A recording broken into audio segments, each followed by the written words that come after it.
Punch Nerd Rebellionites. This is the Movie Epidemic Podcast with Chadley and Buck. I don't know if you heard. Don't know if you heard, Chadley, but we broke 100,000 views on YouTube. So. Oh shit, son! That's awesome. So God bless. God bless. It actually happened last week, but forgot to mention it. Yeah, I'm very humble. I'm humble. Yeah, humble Chadley. It's what are we in the? We're in the throes of Decky Doggy. We're almost, yeah. What episode is this? 104, 105, something like that. 104, 104 motherfucking episodes of the Movie Epidemic Podcast. How crazy is that? That's a lot of numbers. It honestly is a lot. We broke off our first hundo, and I think, and I did count up how many episodes we did this year. Only about 35, which is significantly less than the previous year. But I think these were quality episodes, Chadley. Yeah, we broke off a hundo. I can't even count to 104, so this is miraculous. That's true. For me. That is true. Yeah, I don't know how to get that far up. Man, I think I need to get a haircut. I'm just looking at the screen here, and I'm starting to get autism hair. Like, you know, when an autistic dude doesn't wash his hair enough, and it starts to poke up on the sides. Yeah, I guess. Like an autism hair. I mean, I'm somewhat aware.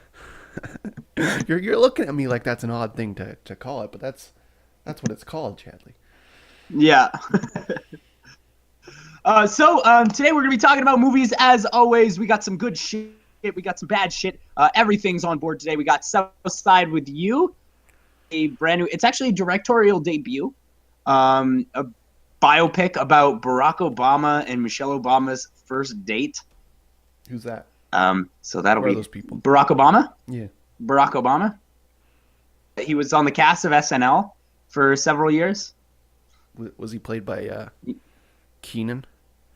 Yeah. Keenan of Keenan and Kel fame. I don't know what that guy's last name. Keenan and Cal. What the fuck's Keenan's last name? Michael Cal. It's not. I don't think Keegan. that's what it Are you is. talking about Keegan Michael Key? No, I'm talking about fucking Keenan I don't know who Keenan is.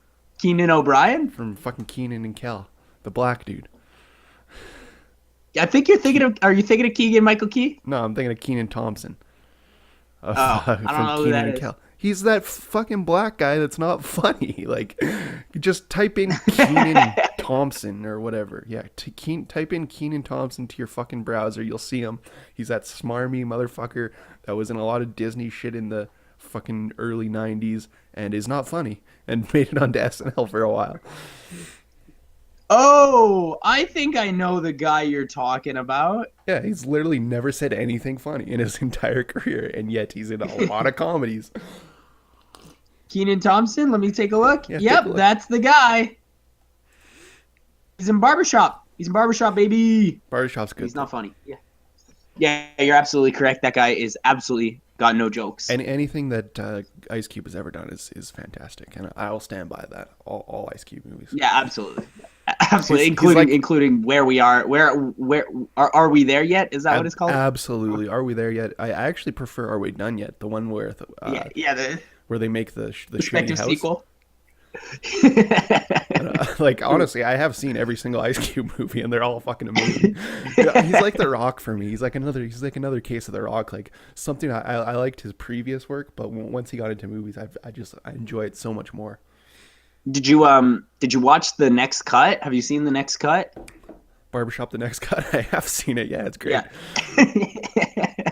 It's, if you thought, I just wondered because we never talked about it. Yeah, no, we didn't talk about it. But if you saw the first two sequels of, was there two sequels? If you saw the sequel, Barbershop, the plot was already thin and the same as the first one. Guess what? New cut. Yeah, it's exactly the same as the first one, but they're older. They're all just fucking older now. Awesome. And I bet you it's just like modernized, pop culture modernized. Mm-hmm. You might be. So every now and again, they throw out J. Cole's name, and then they're like, "Oh shit, that's how you can tell it's 2016." Yeah, see, that was the problem, in my opinion, with that movie Top 5, is they kept throwing out pop culture rap references. Now the movie's already dated because none of those people even rap anymore. Dude, a lot of the people that they were throwing out in that movie were done rapping when the movie came out. Yeah, I know, but there was like cameos from like rappers and shit in that movie. Yeah. But they're all done now. They're all done. None of them rap at all. Yeah. Who was the guy in the jail in top 5 again?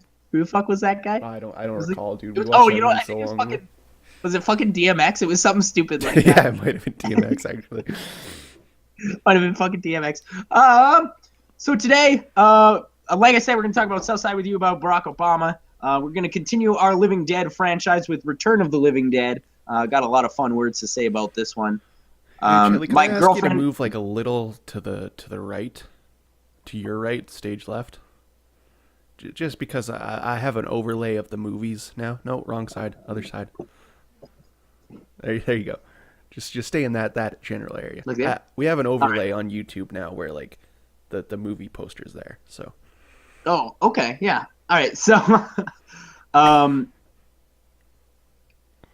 don't I just move the whole thing?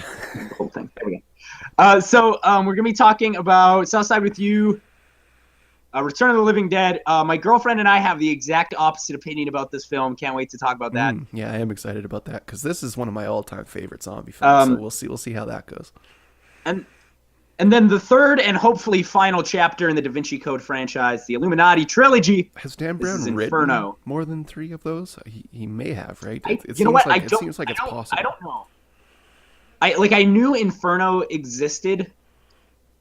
I never read Inferno. I only read the first 2, and after the second book, I was like, nah. The only Dan Brown book I've read is called Digital Fortress. I don't know if you've ever heard of this. It's a really early 90s cyber thriller, and it's about like internet security. But in the 90s, like people didn't really have a handle on that. But Dan Brown, like he's the king of just like making shit up. So it's like, if you want to hear Dan Brown being the king of making shit up, check out that Da Vinci Code book. Yeah. Well, yeah. But like, so I read it from a 2016 standpoint as someone who's actually does internet security, and it's like, it's a lot of like, It's a lot of shit that's probably not right. No, it's not. It's incorrect. But cyber thriller, baby. The place is starting on fire because of all these fucking servers and shit. Whatever. Hell yeah. But that'll be the last thing that we talk about. We're also going to count down our top 5 presidential biopics or presidential performances, I think, is what we ended up going with. Yeah, I would say presidential performances or presidential portrayals, if you will. Portrayals, yeah, absolutely. There's a movie on my list that we'll get to it, but like it's a fucking bad movie, but the performance is really good. I just want to make sure that's out in the open. So let's talk about Southside with you. Southside with you, sure. First of all, why'd you make me watch this? This is a fucking TV movie. This isn't a movie. I thought it was pretty good, but yeah, it's fine. But TV movie. Was it actually a TV movie? No, I don't. I'm not sure. I don't know. Here's the looks like thing, one. though. Here's the thing about Southside with you. Performances, dude, real fucking good. Pretty good, yeah. The dialogue, real fucking good. I mean, God doesn't look. Movie like itself Obama. is, yeah. But here's the thing. It's not very interesting. No. Have you ever seen those Linklater movies Before Midnight? It's like a trilogy. I saw one of them. I don't remember much about it though. It was a long while ago. I felt this was very similar to that kind of style. Which just I people don't talking. I don't hate. I do enjoy it. It's just maybe I don't care. I feel like this entire screenplay was adapted from maybe like a fucking Time magazine article, and I hate when they do that shit. Like that's what it feels like. Is it somebody was like, I'm gonna talk to Michelle Obama about her rock, and then she went through it and was like, oh yeah, that was a crazy day. Also, no fucking way that it was as crazy as this. Okay, no first date ever goes like this. All right. Not enough fucking. Because right? they made Obama to be made him out to be a perfect gentleman, and I'm gonna take a wild stab and say that he wasn't. He totally wasn't. He seems a little schwarmy. Yeah, it's the exact opposite of. It's like the exact opposite of the movie we watched last week, Snowden. It was like, hey, let's put Barack Obama in the worst light ever, and then in this movie they're like, let's make him look like Jesus, and it's like, okay. They made him the best person in the world. basically the audience going, "Oh well, she'd be dumb not to go out with him." Yeah, Like absolutely. He's a fine that's the black whole movie. gentleman. They really push that he's a fine black gentleman.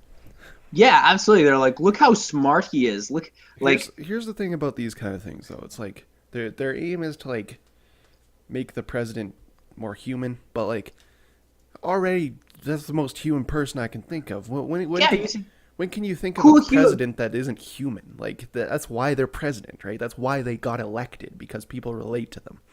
Like Yeah, even fucking look, he's George always Bush, been right. George Bush, he's just a dumb fucking redneck. Like he's just a guy. Like that's why I think Trump won, basically, because fucking Hillary seems like a scary robot person, whereas Trump's like tweeting like fucking fuck this, fuck that. Remember when he called he called like Jon Stewart like a fucking slimy cunt or something at like 2 a.m.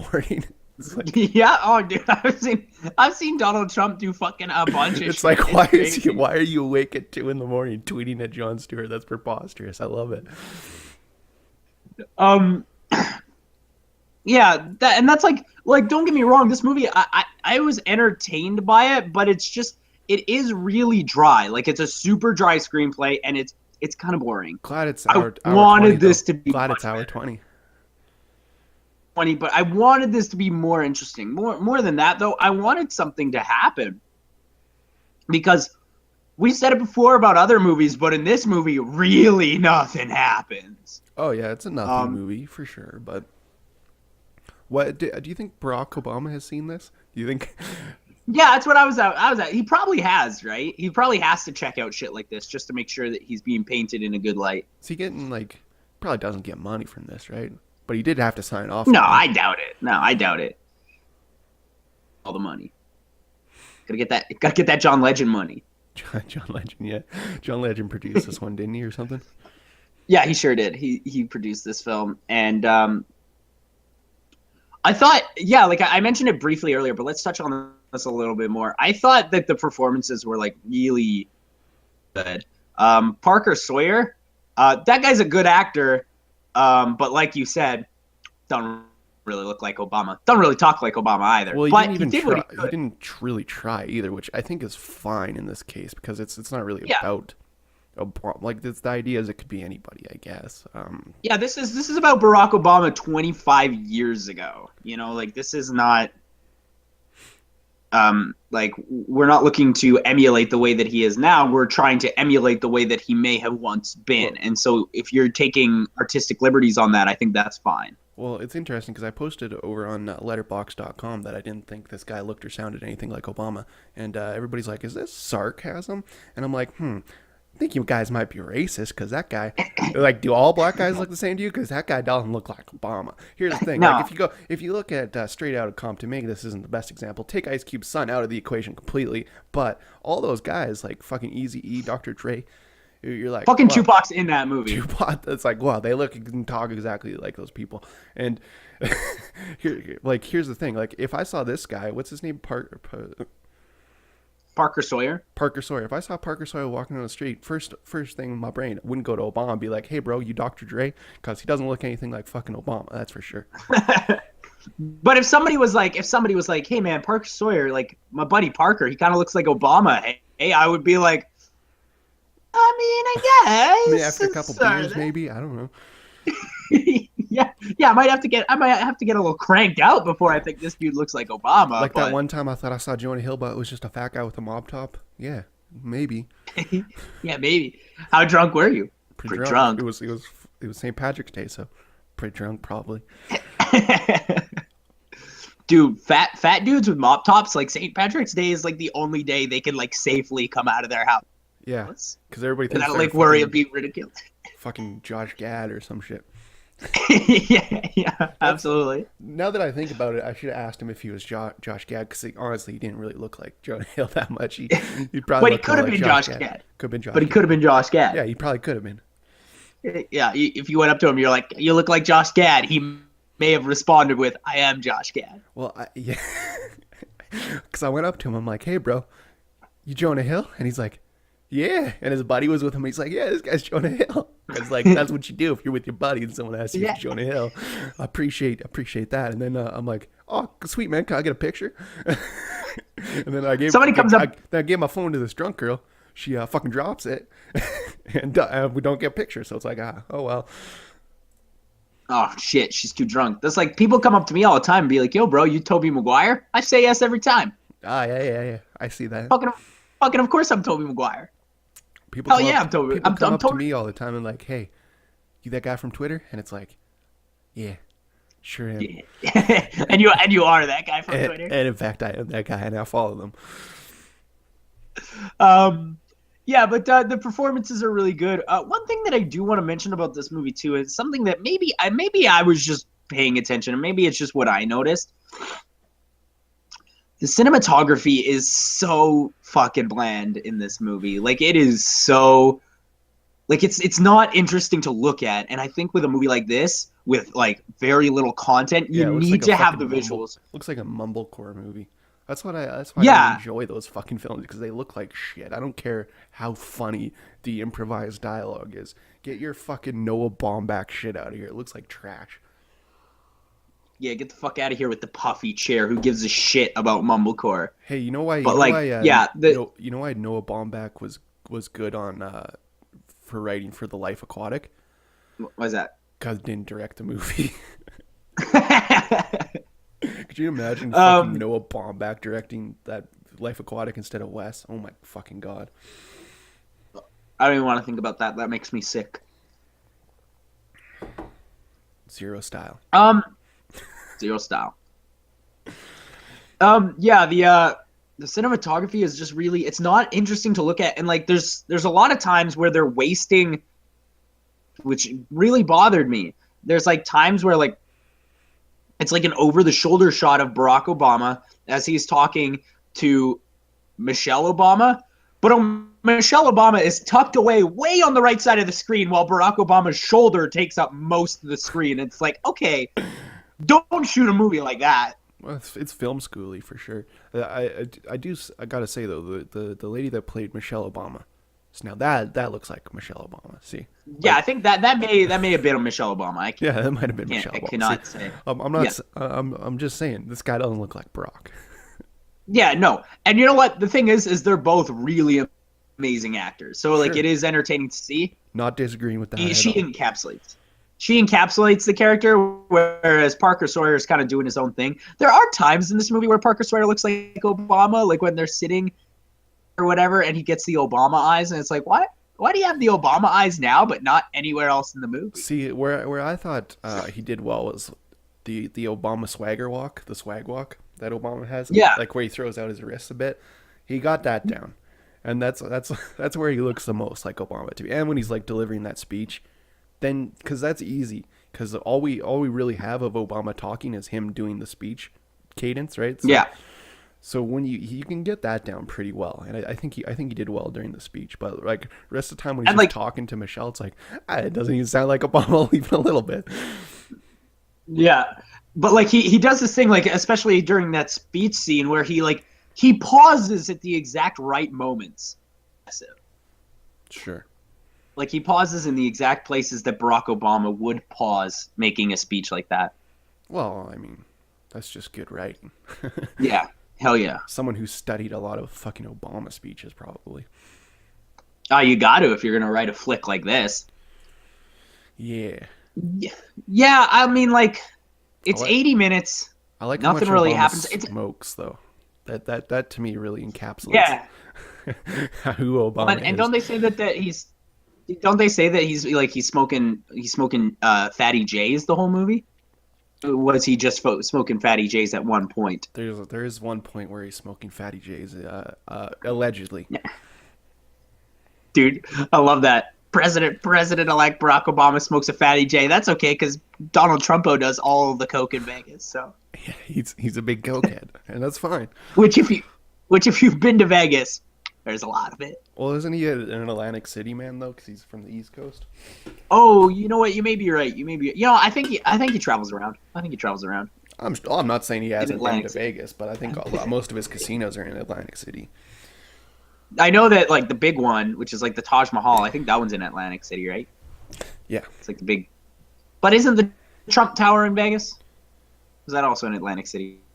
That might be. I think he has something in Vegas probably, but I know he made his fortune in Atlantic City. So Yeah. I believe you would be correct on that one. I don't know. Side with you. I mean, when we get to the sorry, go ahead. presidential portrayals, I want to let you know that the Art of the Deal is not valid. Art of the Deal's not valid? Not a valid pick. Too late. All right. Too late. All right. It's fucking too late. It's too late. It's too late to throw those rules on me. I've already made the list. It's already shipped. Fuck you. It's too late. It's fucking shipped. I sent it to the fucking tech guys already, and they're gonna post it up on. It's too late. I already sent it. Box them and ship them. You gotta box them and ship them. Boxed and shipped. Southside with you. I'd say check it out if any of these people get nominated for Oscars this year, which they may. They're pretty good, but if they don't, it definitely romanticizes Obama in a very weird way. Yeah. Well, people love Obama, man. I want to see a young Joe Biden biopic. Give me that shit. Oh shit, yeah, didn't he look like Ryan Gosling? Dude, young Joe looks like he fucked, dude. Dude looks like he fucked like crazy. Dude, that's why he had to become vice president, because his dick was too raw for any other job. Dude, if he would have ran for president this year, you know how he would have won in a landslide. People love Joe Biden. Remember when he came out for the Oscars and people were like, he had like a 5-minute standing ovation. That was insane. yeah, like, dude. That's like, fucking I even said it Joe. On our Oscar episode. I'm like, why isn't he running? Because, like, look at this shit. And, like, you go on Twitter, everybody's like, fucking, I love Joe Biden. He's the best. And it's like, yeah, but you got Hillary. So. Yeah, you got Hillary. And Joe Biden's got those memes now backing him up, and he's more popular than ever. Dude, Joe Biden memes are like, they took the charts like crazy. It's insane. Like, when you look at the meme currency of the whole thing, like, you got Harambe like holding steady for 2016 for sure. But like, yeah, there's the whole year. There's things that pop up every once in a while that take the spotlight for like a week at a time. Joe Biden memes, man, currency was high the week of the election there. Yeah. Hey, we should start a stock market based on memes. Ooh, don't give away any of my fucking startup ideas, Chadley, you son of a bitch. All right, so let's do our top 5 presidential depictions. Too late for you. My number 5, it's Donald Trump. Fucking Johnny Depp as Trumpo. Yeah, no, I figured you were gonna do that. So at number 5 because I think it's hilarious, and it was either Johnny Depp as Trumpo or Josh Brolin is George W. And I was W. Never seen that. Didn't make my list. Never seen that. It's okay. It's much like this movie. Nothing really fucking happens in it. Well, it's about W. I don't think anything interesting has happened. He accidentally became the president. He accidentally became president. That's the most interesting thing that has happened to us in his life. People are always like, man, Barack Obama was such a bad president. It's like, yeah, but like, I feel like George W. Bush like sat behind the Oval Office playing Tetris. Nothing for 8 years. It's amazing. He started a bunch of wars. Fucking 9/11 happened, and he's like, "Well, that was weird. Hey guys." It's like, 9/11 weird. Didn't see that one coming. Hey guys. Oof. I just like. Ooh. I imagine him just being like. Better start taking your shoes off at airports. Time, people like knock on the Oval Office door, and he quickly crams his handheld Yahtzee game into his desk drawer so that nobody can see. That's all he's been doing all day. Like when someone walks into you and you're jerking off, and you're like, "Whoops!" Here, let me get on video for this. This is called the whoops dance. Whoops, whoops, whoops. Gotta go watch the video for that one. You guys like that one? Check it out on YouTube. YouTube.com/PimpsAreForever. Ooh, /punch nerds, but pretty close. Yeah. My number 5. Now, I don't think this movie's very good, but I do think Bill Murray and his portrayal of Franklin D. Roosevelt in Hyde Park on Hudson is fucking great. Movie sucks though. It's not really about anything. Again, not really about anything. I've never seen Hyde Park on Hudson. Is it good? No, not really. If you're a Bill Murray completionist, then yeah. Watch it. But like, you got to see it for Bill Murray, but the movie itself is bad. Yeah, it's not very interesting. It's King George comes over from England or whatever, and they feed him hot dogs. It's fucking preposterous. Apparently, it actually happened, but it's one of those things that's based off like a fucking New York Times article or whatever. Yeah, So doesn't it's need to like be a fucking it's movie. thin. I feel like it was pretty long. 95 minutes. It's not that long, but like, fucking, it felt Full long. 95. That's 95 minutes of my life I could be doing literally anything else. But yeah, Bill Murray's great. So if you're like I said, if Every you're a Bill Murray completionist, maybe check it out. every minute counts. My number 4 is the one that we talked about today, Parker Sawyer as Barack Obama. Not because I thought that he depicted the character very well, but because I think that he gave a really good fucking performance. That's all there is to that. Sure, What's your absolutely. number 4? My number 4. I know you're familiar with Anthony Hopkins. Oh, dude, I love Hopkins. See, most people in this position would say that that his portrayal of Nixon was his crowning achievement as a president. I disagree completely. Have you ever seen the Spielberg movie Amistad? Amistad. No. I'm a Spielberg completionist too, so I'm buffaloed. It's this really long slavery movie with Spielberg charm, but Anthony Hopkins plays John Quincy Adams in it, and it's perfect. It's the best thing about the movie. Oh, and also, fucking our boy Matthew McConaughey has crazy hair and little glasses. Little glasses. Oh, They're really small. little glasses, dude. The crazy hair, I might not have been on board. Glasses, it's like, throw that shit on the watch list. He's an 1800s lawyer with little glasses.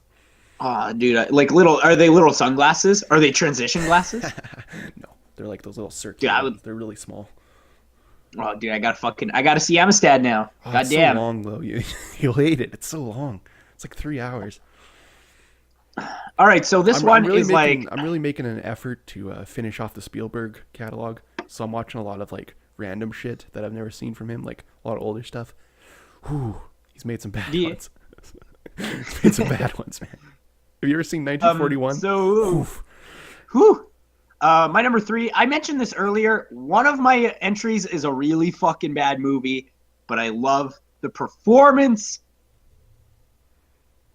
Daniel Day-Lewis as Abraham Lincoln. What the fuck is with that guy, Daniel Day-Lewis? I honestly want to know how, because it's like whenever he shows up, he looks nothing like he has ever looked before. Yeah, he's a weird Dude, one. is he a shapeshifter? Yeah, like he fucking showed up on set and they're like, dude, fucking Abraham Lincoln just pulled up. And they're like, nah, dude, that's Daniel Day. But that's what I like. That being said, Steven Spielberg's Lincoln is... Because they just show up as character and you're like, huh, that's weird. And he's like talking about history. Yeah, hell yeah. Dude, there's some crazy stories of fucking Daniel Day-Lewis on set as character because he doesn't break. Like, I like how Jared Leto tries to be a method actor, but you're like, why? Why are you doing that? Like, yeah, it seems dumb when he does it. It seems dumb when he does it, but as soon as Daniel Day does it, I'm like, God damn, my boy, you know? Like, yeah, fucking... That Daniel Day-Lewis is good. I've never seen Lincoln, which is why it's omitted from my list. I'm getting it's very fucking bad. It's very fucking bad. Look, I'm getting to it. I saw War Horse finally. Phew, that's unwatchable. Holy shit, dude! How bad is that fucking movie? How stupid is that? Dude, we should do a commentary on that movie sometime. Punch Nerds commentary, because holy shit, I could talk about that movie forever. It's so preposterous. Like when the fucking horse just like looks directly into the camera, it's like, what the fuck? Like, I don't like horses at all. Did a horse just do a camera take? Dude, I don't like horses at all. If I see a girl on Tinder riding a horse, swiping left. I don't need that shit in my life. Don't need horses in my life. Here's the thing. Yeah, no, I assume that if a girl is into horseback riding, then she is not going to be interested in me as a person. Absolutely not. I'm a fucking fat nerd. I watch movies all day. I lean into it. But here's the thing. The horses is the only likable character in this fucking movie, and I don't even like that. So it's like, what are we doing here? You got about 5,000 actual people characters in this War Horse movie. None of them likable. So I don't understand what the point of this movie is. It's fucking 3 hours long. Feels like it, at least. See, that's like the new Pete's Dragon suffers from the exact same problem. We never talk about Pete's Dragon, but I'm just going to throw us in real quick. It suffers from the same problem. Every character is unlikable except the dragon, and barely even that. Yeah. But the difference is Pete's Dragon is a tight 85. Ooh, I like a tight 80. Like a tight 85, man.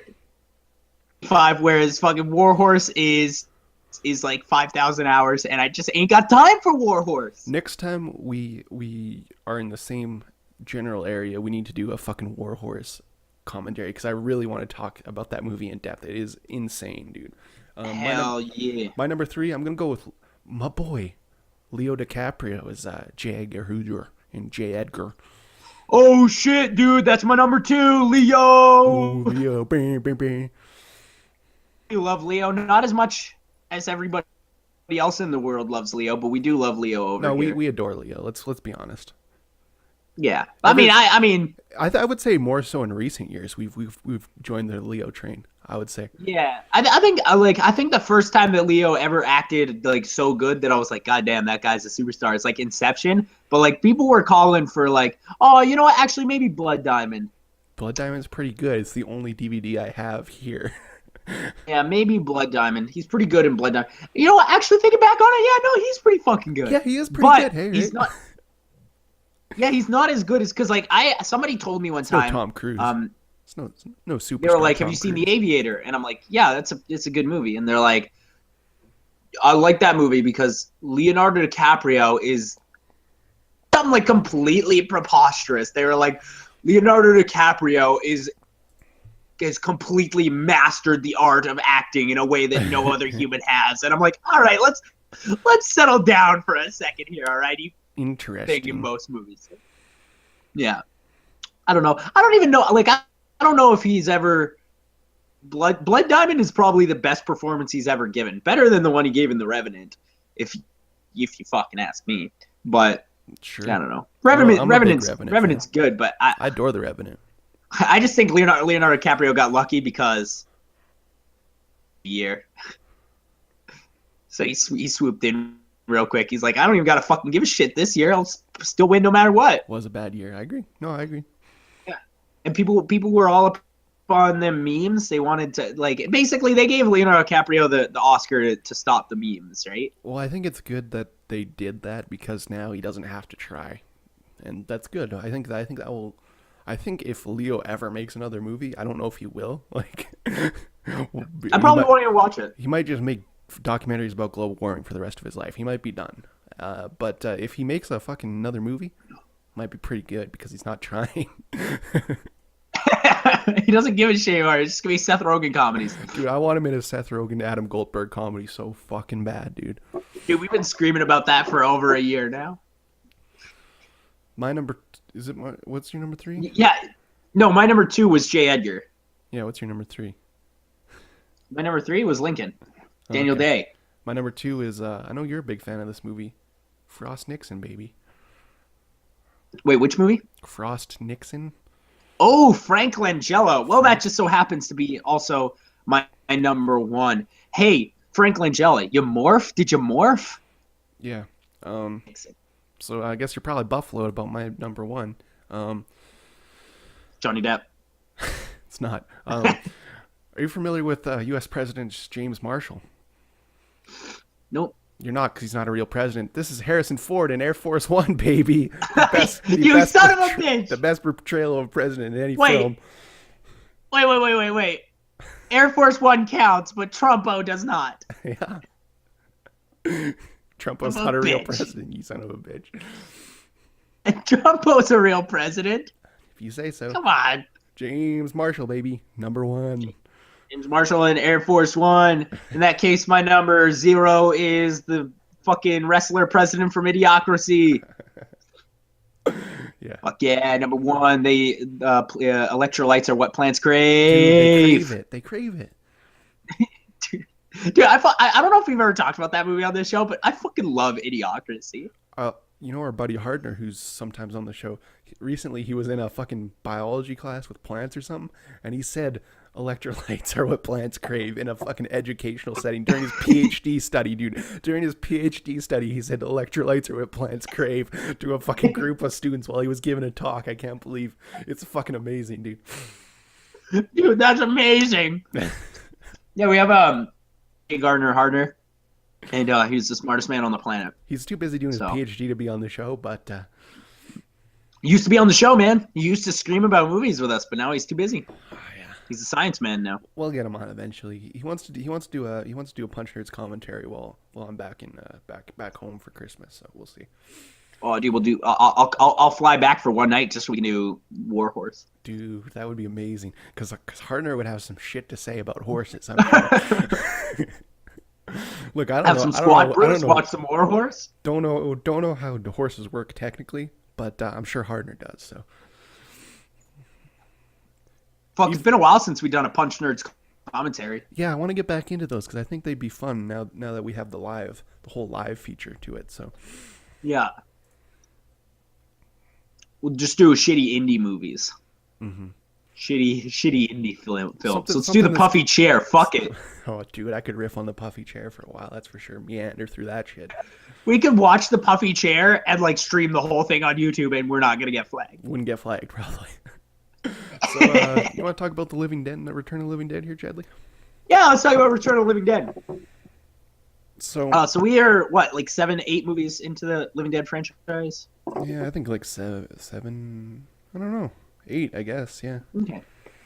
Well, without a single doubt in my mind, this is the best one. Absolutely. This is 100% the best one. Return of the Living Dead is fucking amazing. I've had it on lists before as my number 1 horror comedy, my number 1 zombie movie. I think it's one of my favorite, but maybe horror movies of all time. I watch it every Halloween for sure.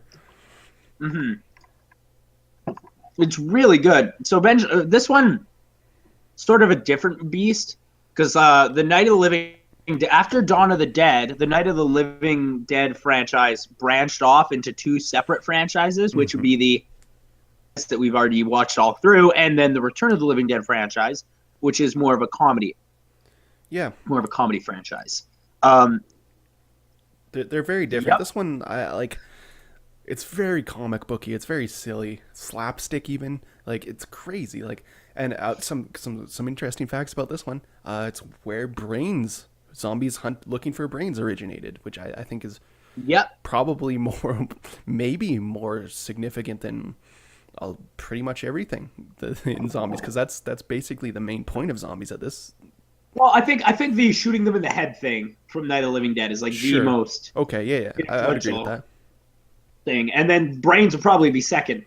I like this one a lot because I much prefer the way the zombies actually operate in this movie. The first zombie in this movie, like the first zombie comes out and you're like, oh great, this is gonna be a movie where zombies look like shit and they just look like Simpsons. And like reason, I don't know why, but like all the other zombies look like really fucking good. Silly as hell, but really good. Yeah, they're comic booky. They're weird. Like when the guy comes out for the first time and he's like, brains, I want brains. I was like, oh shit, yeah. Shit, yeah. And my girlfriend turns to me and she's like, it's dumb that there's smart zombies. And I'm like, well, it was free reign. They can do whatever they want. At least they're not running. But the zombies, At least they're not fast zombies, right? Fast zombies are obviously bullshit. Can we agree on that? Yeah, fast zombies are bullshit. Get out of here with fucking fast zombies. Don't want to see fast zombies. I don't want any of that. Yeah, that's not real content as far as I'm concerned. This one's really comic booky. The performances are really shitty. It's super 80s. I do have problems with this movie, but overall I think it's great. My number 1 problem is that there's a character that really sucks. A character that is just terrible and is trash. You don't like trash? Trash sucks, dude. Trash sucks. It's just like, I'm just gonna show my pussy to everybody, and it's like, why are you doing that? You don't like fucking Linnea Quigley? Are you serious? I'm fucking losing it right now. Dude, I thought that was fucking preposterous. Dude, and then her character? Those punk characters are so perfect, though. Like the one guy where he's like, it's not a whale, it's a fucking lifestyle. Yeah, it's not a costume. Oh, it's so perfect. Yeah, it's like dudes that are really into Halo. That guy's name was Suicide, and I really liked that character. Yeah, Suicide just because awesome. Suicide was like a perfect satire of punk culture in the 1980s. characters are mostly generic characters. We got the good girl. We got the badass black guy. Yeah, you gotta have one of those. Yeah. One of my favorite things is that the two main characters of this movie are called Bert and Ernie. What are you trying to fuck with me here? Caught that one. I'm glad you caught that one not pretty quick. Not many people catch that though. So essentially what this one is about is this guy is this exists in a universe where Night of the Living Dead exists as a movie, and I love when that happens. I love that, yeah. It's like the human centipede thing, right? Which I'm sure this is where they got that from, I would imagine. Yeah, most likely, yeah. So essentially Tom Six, this movie... Tom Six, fan of the podcast, in fact. He liked our... He liked on Facebook, he like retweeted it, that episode we did. Dude, Tom Six retweeted the Human Centipede 3 Tom episode? Six is weird. He's like, dude, he's one of those guys that uses Twitter. Trashed it. He's one of those guys that uses Twitter and just retweets shit, right? He just like searches Human Centipede and then mass retweets everything that says Human Centipede. I'm sure he didn't watch it. There's no way he watched it. Yeah, he wouldn't have retweeted us because all maybe he we did was talk about how fucking dumb and crazy he is. Yeah. But yeah, so like it exists in a universe where Night of the Living Dead is a thing, and basically this guy works at a warehouse where they're holding the zombies that were in the events that were actually in the events that inspired the film Night of the Living Dead. Release it. What's this movie? It's really predictable. It's super predictable. Because early on in the movie, they establish that it's like a gas that causes things to come back to life. And then they're like, let's take the zombie over to the crematorium. And the second he said that, I'm like, see, you know what's going to happen here is that the fumes are going to get out and then everything's going to come back to life. It's one of those things where I don't think it matters in the long term because it's probably like the finest, like how I think Dawn of the Dead is probably the perfect zombie movie. This is the perfect horror comedy, in my opinion. It's so funny. It's like endlessly quotable. Great soundtrack too. We didn't even mention that. Yeah. It's definitely out of the year 1985. That's for sure. Yeah. It's absolutely very 1980s. Oh, it's very a product of its time. But I think that's great. Fucking somebody get the lights, man. Trash is getting naked again.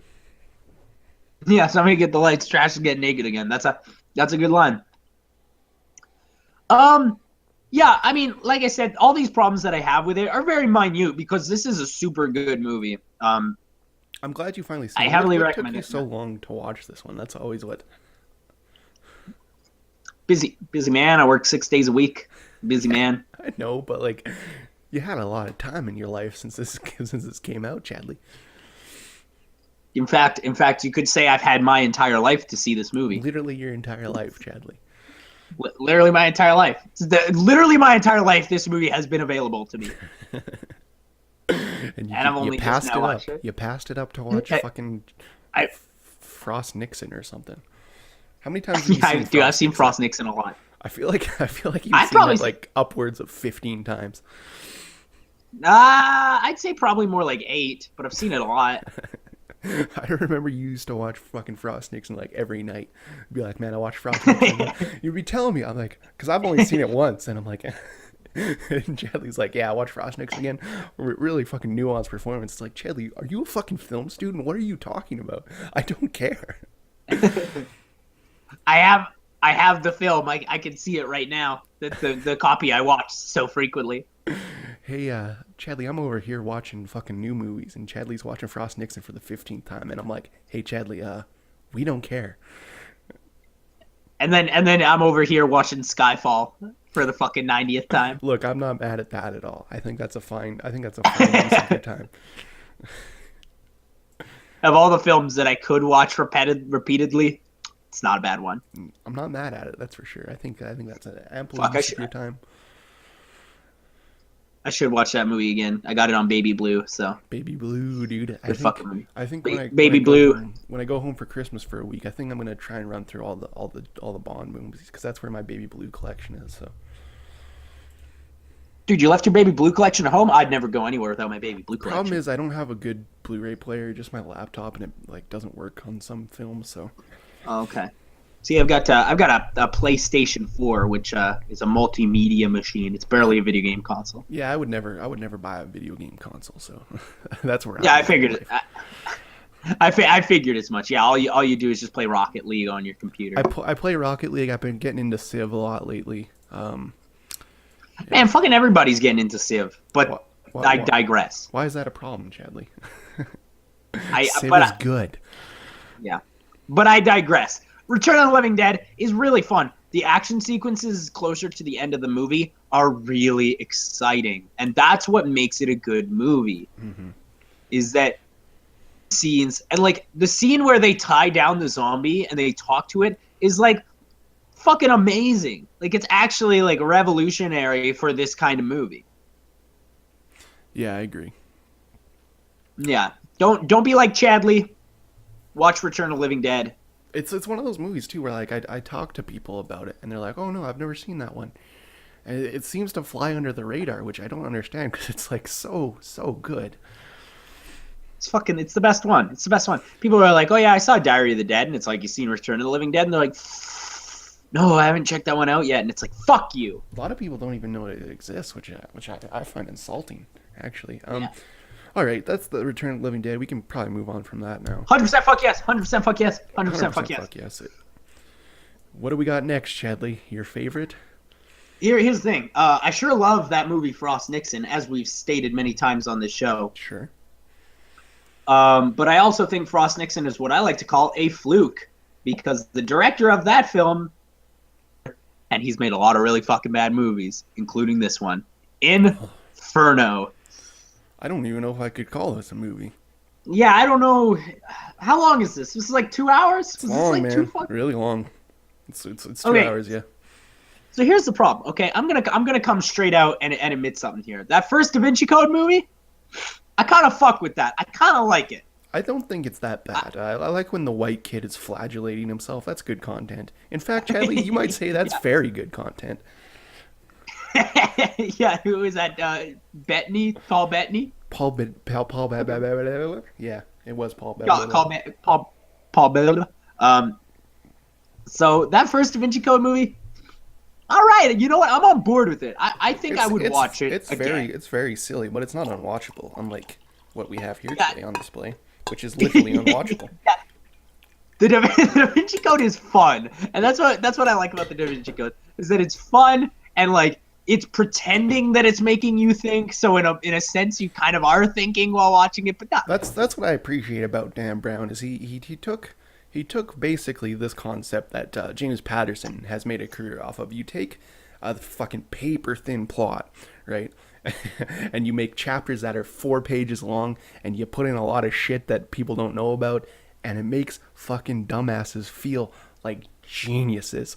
And that's why these movies do well. That's why people like these movies. It's because if you're a fucking simple-minded you watch 5 movies a year, Chadley, then yeah, this is the kind of shit you're like, oh man, that's fucking great. I'm a genius. It's kind of like, I feel it's like what Chris Nolan does on like a high level is like he makes up all this shit that makes fucking teenagers think that they're fucking geniuses. And it's like, okay, but it's not really that hard to understand. People are always like, Inception is such a hard movie to understand. Not if you watch it. Yeah, if you watched it though. That's like I watched. Have you heard about Arrival? It's this new movie that came out from the guy that directed Sicario. Yeah. Is it Amy Adams? Is that Amy Adams? Yeah, it's Amy Adams, Jeremy Renner. It's really good. Maybe my favorite movie of the year, and like not that hard to comprehend. But like you see a lot of reviews of dumb people, and they're like, "Man, this is a very complicated movie." Not complicated though. If you watched it, did you watch it? Not that complicated. They explain everything by the end. You're not left guessing or anything. But you know, a movie is complicated. Interstellar. And it's not because Christopher Nolan is smart. It's because he's actually dumb. Yeah. But like, it's one of those things where like you try and put a lot of time into trying to figure it out, and then you realize, oh, this is nothing. It's a nothing movie.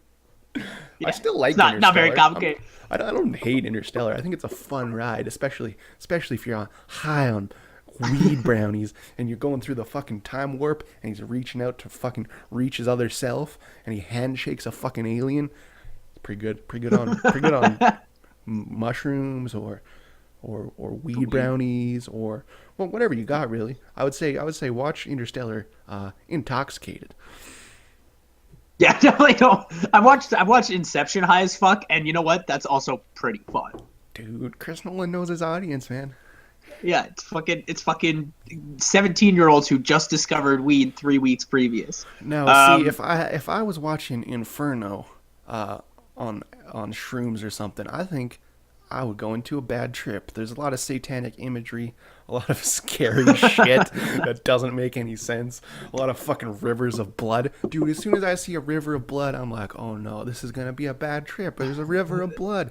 It's like this one time, I was doing these fucking shrooms, and like I was doing a lot of them, and I was walking down my hallway to my bedroom, and like there's this guy in a top hat, right? There's this guy in a top hat, and he's like, I'm like, this seems like it's probably not real life. And he's like, uh-oh. Then the fucking walls fall down. And we're into another fucking Christopher Nolan movie. And see, that's not what I'm looking for in a fucking in a Tom Hanks film. Here's the thing about Dan Brown is that he writes these books. What he does is he takes like facts and then makes them not facts anymore. Yeah. And it's like, all right, yeah, that's content. It's like you can't just change facts and be like, yeah, it's factual. It's like, but he Da reads the Vinci Code is first fun. page of the Wikipedia, and then he's like, I think I can fill in the rest. So essentially, like the Da Vinci Code, it's like you got this mix between like Renaissance art and like religion and like puzzles and codes, and it's fun because like as Tom Hanks is running around doing shit, you feel like you're kind of part of it.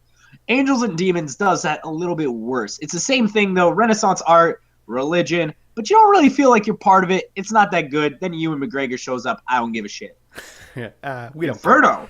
Here's the thing. Inferno. Ron Howard, we're over here. Me and Chadley are over here watching your fucking Da Vinci Code movies with Tom Hanks, and we don't care. Here's the thing about Inferno, is that all the fun in Da Vinci Code, ooh, that's gone. Yeah, it's not That fun is for gone. Sure. Because here's what this movie does wrong, is it doesn't fully explain Robert Langdon's like thought process, so you don't feel like you're going along with him. It just feels like you're watching a guy run from church to church, whispering to himself, and then going, I got it, and then running to another church. Demons. There's demons. The whole fucking movie. No, here's the thing, is that there's no religious aspect to this movie, despite the fact that they tease you with the religious aspects, with like the fucking satanic signs and shit and the visuals, but like this, it has nothing to do with religion. If anything, it has more to do with science than it does religion, and it's fucking stupid. It's very stupid. So essentially, here's my big problem is that like here's the plot of this movie. Okay, we got this billionaire who's crazy as hell, and he kills himself, and he leads a series of puzzles to like this deadly virus for his girlfriend to follow so she can release the virus and stop overpopulation. Half of the people on the planet stop overpopulation. But here's the thing, is that like I hate when movies do this. Like, yeah, this guy did a crazy thing, right, with the fucking bag of the plague or whatever it was that he was gonna release on the world. But like, am I the only one who's like, hey, this guy's crazy, but he's got a good point about overpopulation?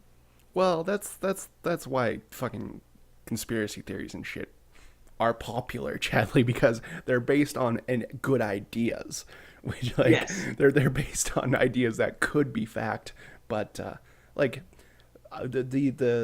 the New World Order of like cutting the population, that's a pretty big Illuminati conspiracy theory. So basically, I think what happened was Dan Brown got about I don't know 3/4 away down the Wikipedia page for the Illuminati, and he's like, overpopulation. All right, I think I can fill it in from here. Yeah, I can work with that. Because that's all these movies are. Is it's like they feel like they're 1/4 of the Wikipedia page on whatever the fuck it is, right?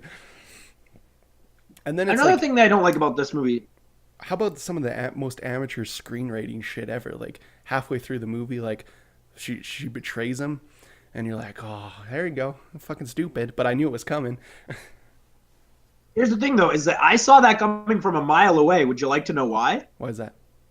Same shit happened in the first 2 movies. Yeah, Ian McKellen. He was a good guy. Uh-oh, he a bad guy now. Oh, you're a bad guy now. You got fucking Ewan McGregor. He was a good guy. Uh-oh. Like, when he's talking to all these people, I'm like, one of these is a bad guy. And it's that one. All right, gotcha. And then they do that shit where it's like, oh, the CIA agent guy, he's a bad guy. He's trying to hunt you down. Then they meet up with him, and it's like, he's a good guy. It's all right. He could. Yeah, here's the thing. Irfan Khan's character didn't need to be in this movie. I'm never mad at Irfan Khan. No, absolutely not. But why are you in this movie? You don't do Yeah. nothing. Why? He literally didn't do anything once he's like, I will join your team. And it's like, all right, he's joining the team. What's he going to contribute? Oh, wait, nothing? he's not in the movie anymore? He just left? No, he's there. He's just like standing by like fucking Robert Langdon like the whole rest of the movie. Well, he doesn't do anything. Here's the thing about Inferno is like it's so boring that like you lack the attention. Like I lack the attention span to like understand what was happening a lot of the time because it didn't make any sense anyway. So who cares? But then like characters would just dip in and out, and I'm like, where the fuck did that person go? Who cares? Like what? Well, why is that person here now? Don't do that. Don't fucking make a fucking 15 characters that dip in and out and have nothing to do with anything. You know what the first movie had that this movie didn't? What's that, Chadley? What? No, sorry, missed that one. Missed that. Yeah. Alfred Molina? Dude, the cast of the first one is like insane actually. It's Tom Hanks, obviously, Alfred Molina, Ian McKellen, and it's insane, dude. The first one's pretty good. I might need to watch that one. The first one's pretty good. This one's silly. It's been a long time since I've seen that. When did that come out? 06? Was that 10 years ago? Yeah, I think it's about 10 years. And here's the thing. Here's another thing too, is that like, I'm maybe I'm remembering this wrong, but if I'm not correct, I believe Inferno was supposed to be a prequel, wasn't it? Or was that Angels and Demons? One of them's supposed to be a prequel, but like, hey, Tom Hanks, you look 5,000 years older. Here's the thing, Chadley. We don't care. Tom Hanks is looking very old. Ooh, Performance have you seen Sully yet? No, I haven't. Ooh. I heard he looks fucking old. Ooh, I've heard it's a tight 90 too. It is a tight 90, which is surprising for our boy Clint. Yeah. Loaded with 9/11 imagery because it's Clint Eastwood. Loaded with it. It's like, how can we make this sentimental, quick biopic about a real life hero, white man? It's got Clint. It's got Clint. It's fucking terrible, dude. It's not that good. Like I know a lot of people that like it, but it's fucking like just loaded with 9/11 imagery and fucking Clint Eastwood, fucking Jesus white man hero character. Here's the thing: is that like I love that we keep giving a well-known racist movies to direct. It's like, hey, this guy's definitely a racist. Let's not. Yeah. If only he could get like a few more Muslim killings into Sully, he would have loved it. Like if one guy would have died on that plane, he would have made it like a brown dude or something. Yeah, dude. He's an unabashed racist, dude. He is not embarrassed about how definitely racist he is. Yeah. Like you ask him on the street, you're like, "Oh, dude, you're Clint Eastwood. Like you're a racist, aren't you?" And he's like, "Yep, I'm proud of it." Like Clint Eastwood's like, "Yeah, I'm out here. I see your blacks and gays, and we don't care." So Inferno, the biggest problem with Inferno, like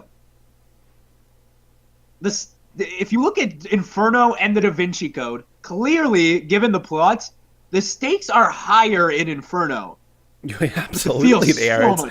It's the fate of all like 90% of people in the world, and it's like, yeah, but we got this guy running around, we got this fucking professor running around. We don't got no special agents on this shit.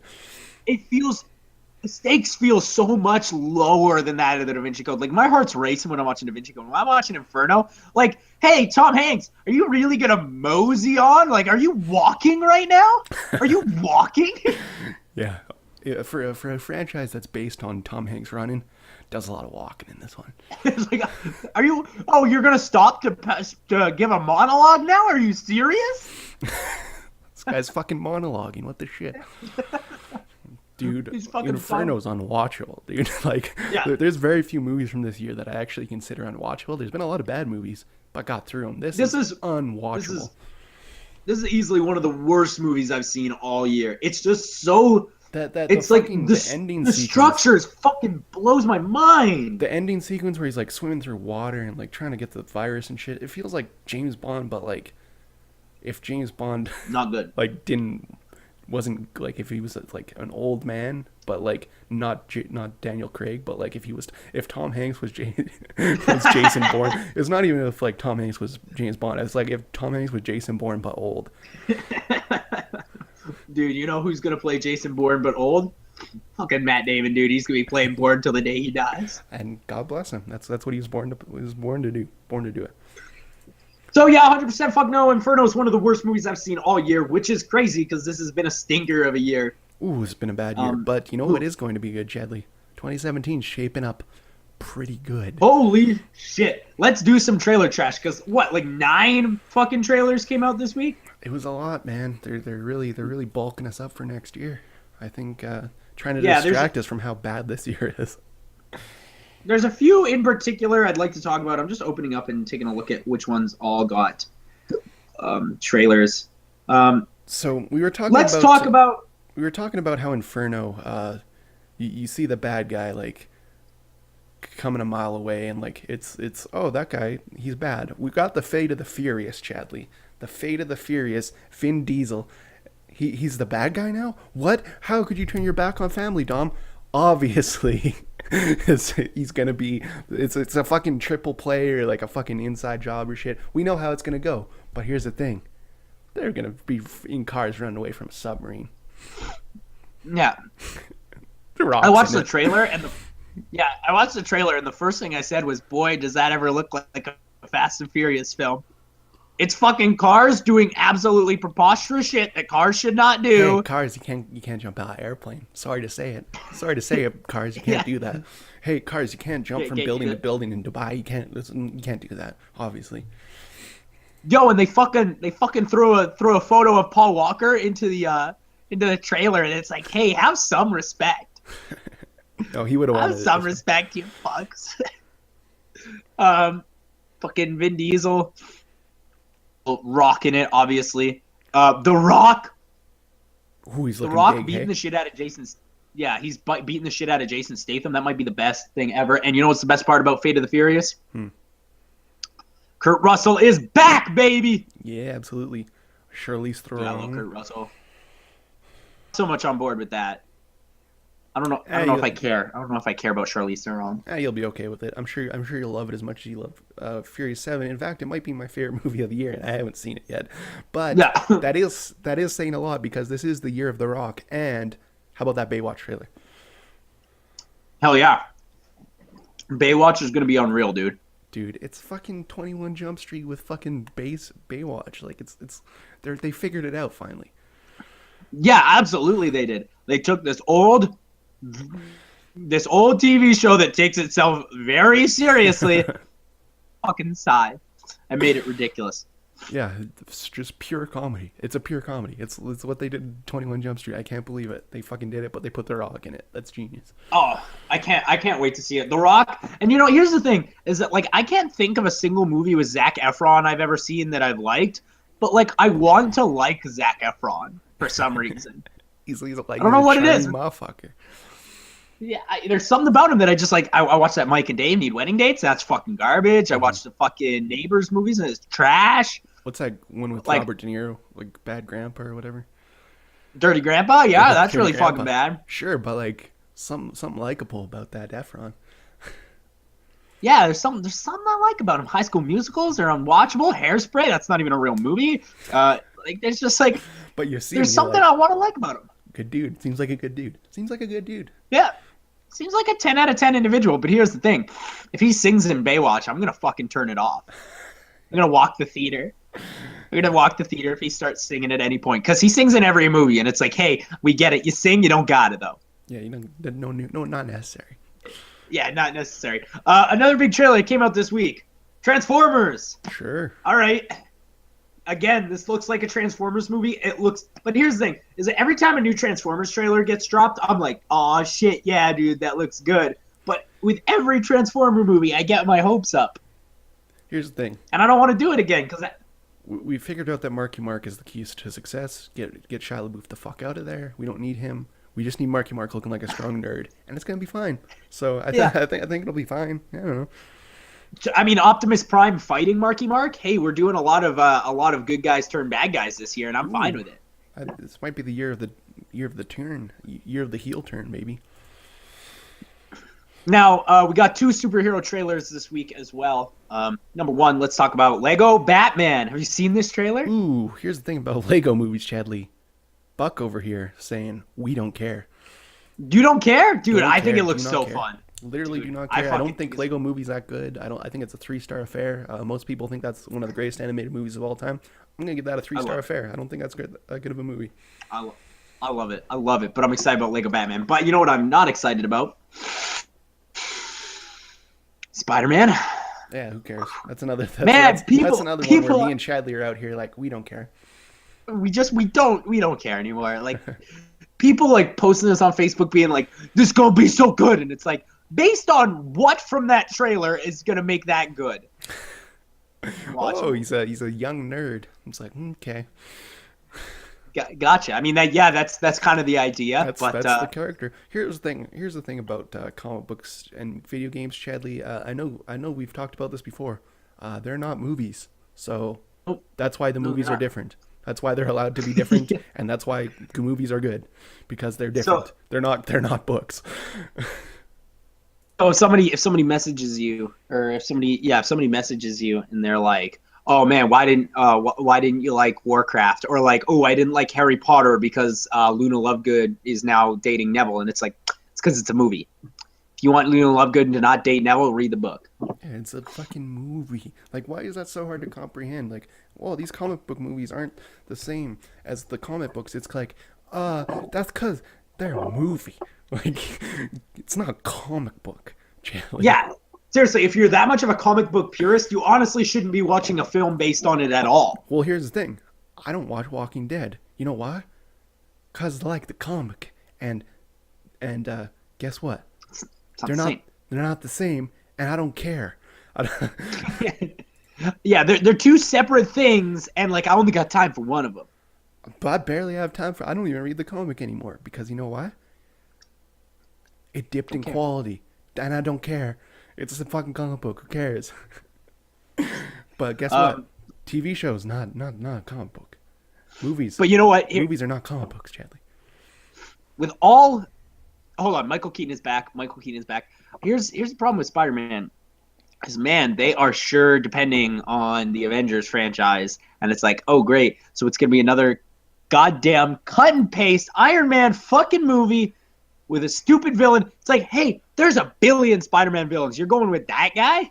Well, You're going with that no, guy? I think that's okay. You think that's all right? I don't know. I don't know. As long as it's not Venom, I guess. Yeah, because if it was Venom, I would not see it. I would boycott. Here's the problem with Marvel movies, is they're just fighting the same fucking character over and over again. But, however, Chadley, there is a few people in the Marvel universe that are bending the rules, and I believe one of those people is James Gunn.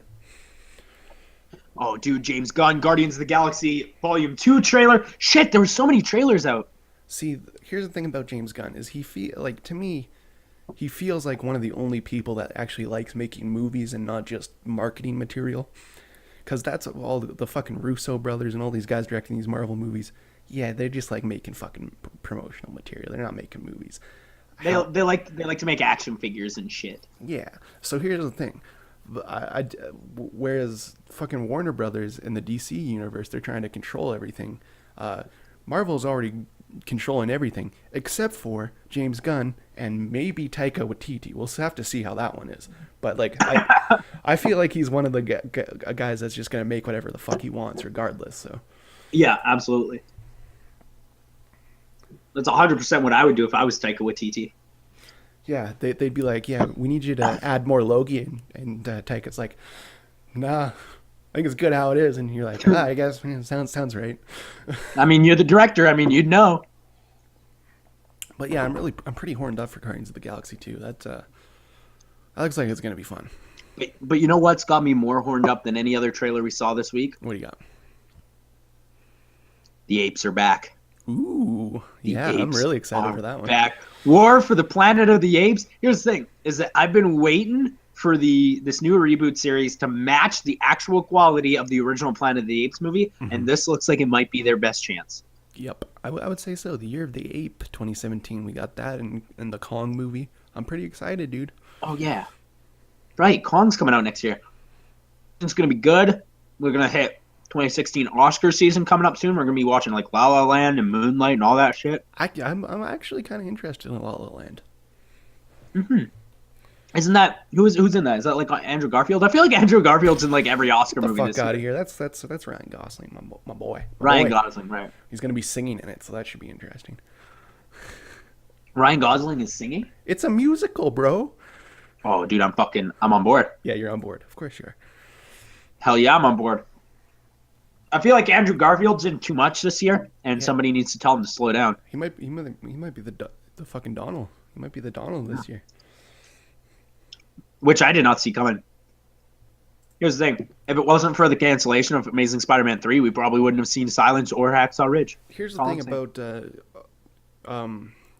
Andrew Garfield, and it's very apparent once you see Hacksaw Ridge. He's not like a nerd. That's why Spider-Man doesn't work. But when he's playing a fucking farmer hayseed, Chadley, he's perfect. That's why Hacksaw Ridge is so good, because he's perfect playing a fucking dumb dude. I don't buy him as Peter Parker. He doesn't look like a nerd to me. And he's playing a super Italian priest in Silence or some shit like that. Yeah. Although, honestly, I would have given that role to our boy fucking Ben Schwartz, but that's just. Well, pretty much anything given to Andrew Garfield, I probably would have given to Ben Schwartz. Absolutely. Let's stop with Andrew Garfield in film and start with Ben Schwartz. Bring in Benny Schwartz. How about? Yeah, Benny Schwartz can pick up where Garfield left off. Yeah. You bring in if you want to bring in Andrew Garfield, be like, Benny Schwartz is probably cheaper and he's better. So. Yeah, it's true.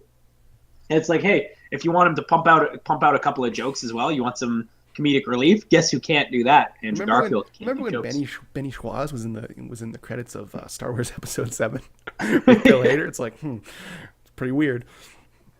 Wasn't in the movie. Not in the movie. Neither in movie. I just like to when I see BB-8 on screen though, I do like to imagine that it is just Benny Schwartz. Yeah, absolutely. Yeah. You can hear his voice in there if you listen close enough. Here's the thing. Here's the crazy thing is that Benny Schwartz played the most iconic character from film last year, and nobody cares. Hey, everybody's out here watching Star Wars 8. They're like, oh man, how good is Oscar Isaac and all these other characters? Then you see Benny Schwartz, and they're like, we don't care. Yeah, who fucks this guy? We don't care. We don't care. So that's the film show cast. That's the whole thing. Next week is Christmas. We're excited. The season is among us. We're gonna watch some fucking Jesus movies. Ooh. And a Christmas movie. What a it's gonna be an all-out bash. And I don't want to give anything away, but there might be a sequel to my Santa Baby song from last year. Maybe a sequel. I forgot about that. Holy shit. Yeah, there may be a sequel. Don't want to give too much away. Didn't I just spawn that on you in the time? I'm like, Chadley, I need you to sing Santa Baby, and you're like, okay. Yeah, because it was either that or drink soup out of a sock, and I think I took, the right angle.